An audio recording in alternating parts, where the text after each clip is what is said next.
On the spreadsheet. Brendan Burns. Thank you, Mr Chair, and I'd just like to take the first opportunity to acknowledge in the budget that the government is providing for some effort in recovery in Christchurch, and just acknowledge also that it will be, of course, hard-working New Zealanders through their taxes that will be providing the money for that recovery, and that's really what's provided for under this particular clause of the bill.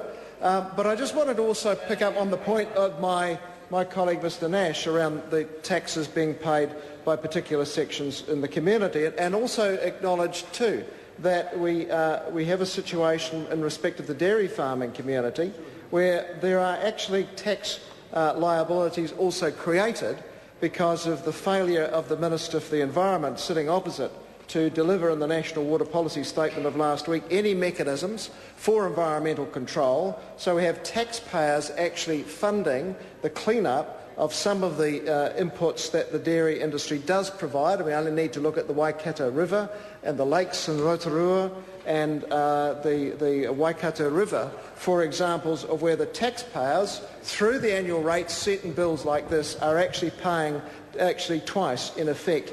Not only is tax not being paid effectively by many across that sector, but we also are paying through taxes for the clean-up.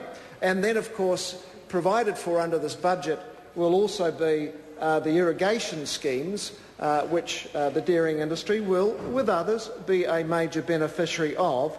Now, that, of course, is also going to be funded by taxpayers, ordinary, hard-working taxpayers who on about a $50,000 income are paying 10 times what, at least in one recent financial year, some dairy farmers were paying. And that is a matter of fairness and equity, and it's simply not acceptable to have that kind of imbalance in the taxes being paid by two sectors of society.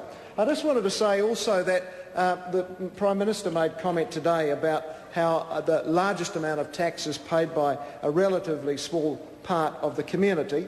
And that is always the case when we have a progressive tax system, and this part of the bill is implementing that progressive tax system, and I for one believe that that is an appropriate tax system for us in New Zealand.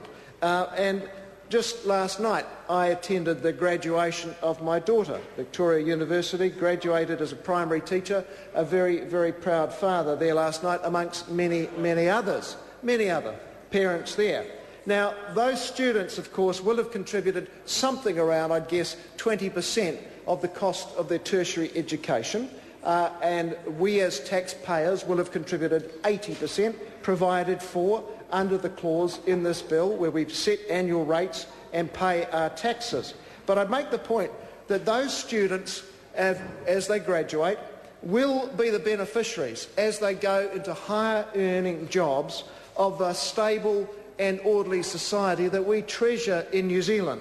And how do we provide for that stable, orderly society? We provide for it through our taxes.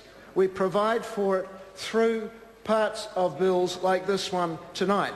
We have rules in our society, and those at the top end are generally as much, if not more, the beneficiaries of those rules as those on the bottom end. Things like the courts, things like regulations in business, things like tenancy requirements are all paid for, overseen, supported, facilitated through the taxes we pay, and we as taxpayers also get back benefits for those, and those of us on higher incomes do tend to get more benefit back because we get the regulations in business and tenancies and things like that which other lower income taxpayers may not be receiving, even if they might sometimes be getting more in terms of particular other benefits. We get a welfare net, we get the health provision, and I would rather live in a society where somebody is able to go to a hospital, provided for in a health system, funded through our taxes,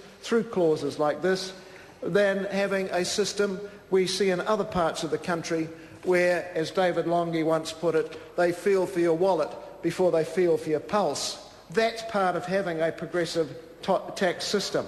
And of course the government makes much play sometimes around the fact that it's cut taxes and points to the fact that there have been 3 tax cuts across the last 3 years, but usually fails to take account of the fact, Mr Chair, that the first of those tax cuts took place under the guidance of Dr Michael Cullen, and those were tax cuts that provided tax cuts really sheeting home to middle and lower income earners, not as we've seen in the latest 2 tranches of tax cuts, where without any doubt the top end of town has been the real beneficiary, and we've seen some of the figures provided to the House on numerous occasions around that.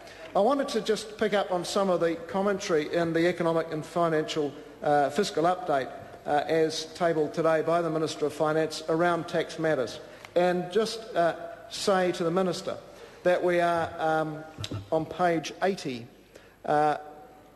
It is acknowledged that we're yet to see a full year of GST at the new 15% rate, and I just wonder if the Minister can give us any assurance whether there's any work consideration going on for any further lift in the GST rate under the potential of a re-elected national government, should he still be there as part of that. I think that's an important question to ask. And I also would like to draw attention to the fact on page 82 of the Budget Economic and Fiscal Update, which is reflected, I think, by this bill and the annual increase, setting of the tax rates, the differential between Treasury and the Treasury and IRD in respect of the tax revenue forecasts, and is that Treasury notes, Mr Foss, this. It says inland revenue has produced a set of tax forecasts that are much lower than Treasury's,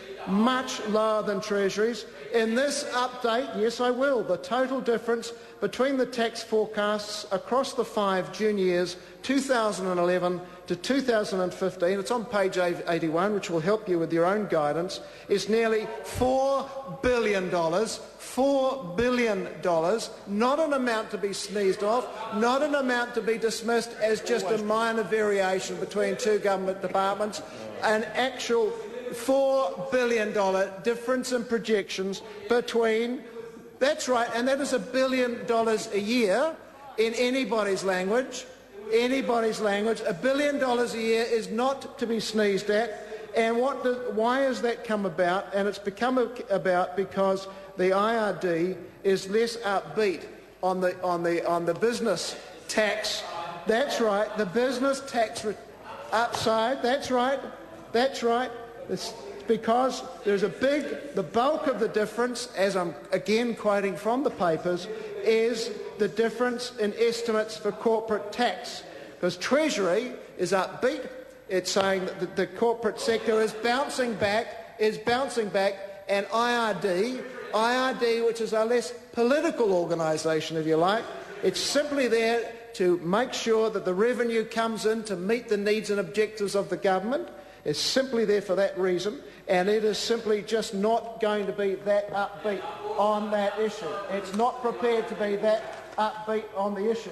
And I'd like to also refer the member opposite and the Minister to the regulatory impact statement, which refers to the issues of KiwiSaver, another issue of analysis by credible officials. This is actually an analysis, I think, both by Treasury and IRD, if my memory serves me right.